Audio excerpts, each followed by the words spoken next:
She poses with friends while holding an open umbrella.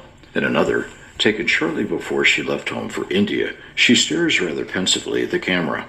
Perhaps she's trying to catch a glimpse of her future. These youthful photos, taken in the 1920s, are extraordinary. They reveal that Anja has thick, dark hair and a high, graceful forehead, both of which disappear forever behind a veil when she becomes a nun. Despite her short stature, she stands tall and straight. But there's one unmistakable feature that remains constant in the early and later photos: her eyes. There's something penetratingly luminous about them, as if they're more than capable of reflecting both sheer joy and intolerable suffering. They are eyes, one's almost tempted to say, which have seen God and are alert for another glimpse of the divine. But they're also eyes that have witnessed some of the worst suffering, disease, poverty, starvation, scorn, and indifference that can afflict human beings. If our eyes are indeed the windows of the soul, as some believe, the soul of the girl, Anja's, and the woman, Mother Teresa, is holy indeed. And it's that holiness, that living commitment to conform her human will to God's, the same goal that Robert Lax recommended to Thomas Merton, which captivated the world during her lifetime and continues to hold us spellbound today. In examining Teresa's life, her works, and her spirituality, we learn how to grow into our birthright as creatures made in the likeness of God. She teaches us how to open our eyes to see with her clarity.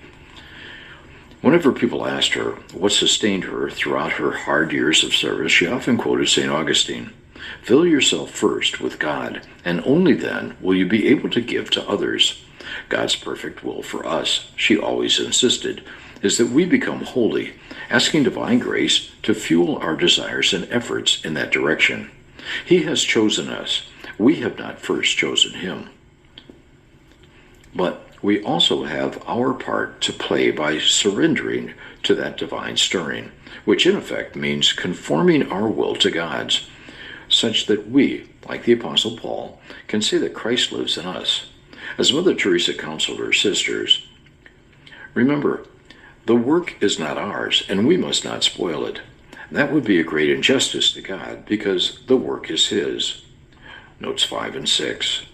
This surrender is what the Roman Catholic priest and author Henry Nouwen often referred to as downward mobility, the will to repudiate pride and ego in order to love God and our fellow humans. This ideal of selflessness, embraced by Christian mystics such as St. Paul, St. Francis of Assisi, and St. Teresa of Avila, is a downward movement in two senses. First, it is a rejection of the upward mobility of economic success and worldly power. Second, because it is an inward withdrawal to discern God's stirrings in our deepest core. And how do we achieve downward mobility? Not by reading plenty of books, Mother Teresa said, or by listening to many words, but by accepting humiliations in a prayerful and even grateful way, accepting what comes our way, and letting go of any bitterness or disappointment. Note 7. The words "I want to be holy" mean, I will divest myself of everything that is not of God. I will divest myself and empty my heart of material things. I will renounce my own will, my inclinations, my whims, my fickleness, and I will become a generous slave to God's will. Note 8.